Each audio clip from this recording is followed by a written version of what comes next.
Hello မင်္ဂလာပါ welcome to my channel ဒီနေ့ video လေးကတော့ပထမဆုံး overseas trip သွားတဲ့ travel vlog video လေးပဲဖြစ်ပါတယ်။အဲ့တော့ရန်ကုန် international airport ကိုသွားဖို့အတွက်ကားပေါ်မှာလူစုနေရပဲဖြစ်ပါတယ်။လေးက9နာရီထဲမှာထွက်မယ်ဆိုတာနဲ့ group photo တွေပါရမြမတီက interview တွေပါဖြည့်ပြီးရနဲ့နိုင်ငံတော်ကချပေးမယ် official passport နဲ့မွန်ဘိုလာပေးမယ်လူကြီးကိုတန်းစီပြီးတော့ဆောင်ရတယ်။ live ထဲကနေလေးစီသွားရတဲ့ feeling ကတကယ်အရင်မိုက်ပါတယ်။ဒါကတော့ရန်ကုန်မြို့ရဲ့မြင်ကွင်းပေကျင်းကို6နာရီလောက်လေးစီးရမှာဖြစ်ပါတယ်။မနက်3ခွဲလောက်မှာပေကျင်းလေးစိတ်ကိုရောက်ပါပြီ။ -10 degree Celsius ပဲရှိရတဲ့အတွက်အရင်အေးတယ်။ဒါကတော့ baggage claim ဖို့အတွက်ရထားလေးစီးရတာဖြစ်ပါတယ်။ airport building ကအရင် modernize ဖြစ်တယ်။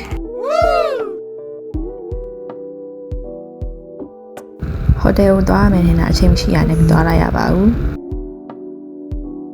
ဒါကတော့ပထမဆုံးနေရာ Tiananmen Square ပဲဖြစ်ပါတယ်။သူက UNESCO ဝင်ထားတဲ့နေရာတစ်ခု။ China မှာဆိုရင်တော့သူက flag raising ceremony တွေပါတယ်လုပ်တယ်လို့ပြောတယ်။အဲ့ဒီကအခမ်းအနားတစ်ခုရှိနေတဲ့အတွက် A Square ရဲ့အလဲကိုသွားလိုက်ရပဲနဲ့ဒါကတော့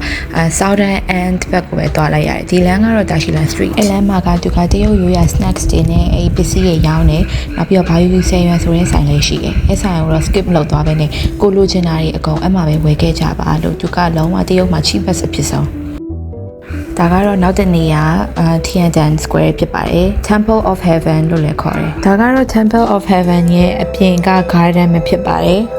ဒီပန်းညံမှာလူတွေက activities အများကြီးလာလုပ်ကြရတယ်ပြီးတော့အဲ့ပန်းညံတွေမှာရှိတဲ့တစ်ပင်တွေမှာကတ်ထားတဲ့ scan ကိုဖတ်လိုက်တာနဲ့သူတို့ရဲ့အသက်ကိုတစ်ခါတည်းသိရပါတယ်ခရီးသွားရာသီဖြစ်တဲ့အတွက် tourist တွေကတော့အများကြီးရှိရဲပြီးတော့ဒီ Temple of Heaven ကသူတို့ရဲ့ဘုရင်ကမိုးနှက်မြင်ကိုကြောတဲ့နေရာပဲဖြစ်ပါတယ်ကူကတော့ lunch စားဖို့သွားနေရပဲဖြစ်ပါတယ် first lunch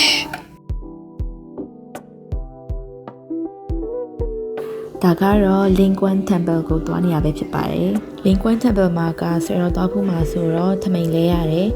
Guys this is my favorite place ဒီနေရာမှာလုံးဝ Chinese architecture အစစ်တွေကိုတွေ့ရတယ်အခုထိတွေ့ခဲ့ရတဲ့တရုတ်အဆောက်အုံတွေကလေသူတို့အမိုးပိုင်းကိုအဓိကဦးစားပေးပြီးလှုပ်ထားတယ်။ဖျားเจ้าမှာဆိုလဲအဲ့လိုပဲအဲ့အတွင်းပိုင်းကမျက်နှာချက်တွေနဲ့နေရနေမှာသူတို့ရဲ့ရိုးရာပေါ်အောင်လို့လုံးဝထူးဆစ်ထားတယ်အကောင်လုံးက dragon တွေပါတယ်။ဆွေတော်ပုံကတော့ရိုက်ခွင့်မပြုတဲ့အတွက်မရိုက်ခဲ့ရပါဘူး။ဒါပေမဲ့ဖုံဖုံကပုံတော်နဲ့ပတိလက်ဆောင်ပေးပါတယ်။ Serenity vibe အပြည့်အဝလိုချင်တော့ဒီဖုန်းကြီးကြောင်းသွားကြပါ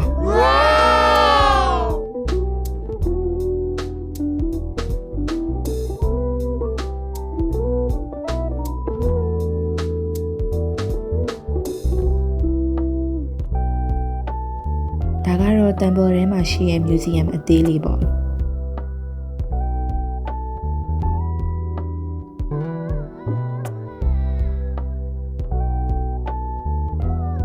dinner စားဖို့ဆိုင်ရောက်ပါပြီ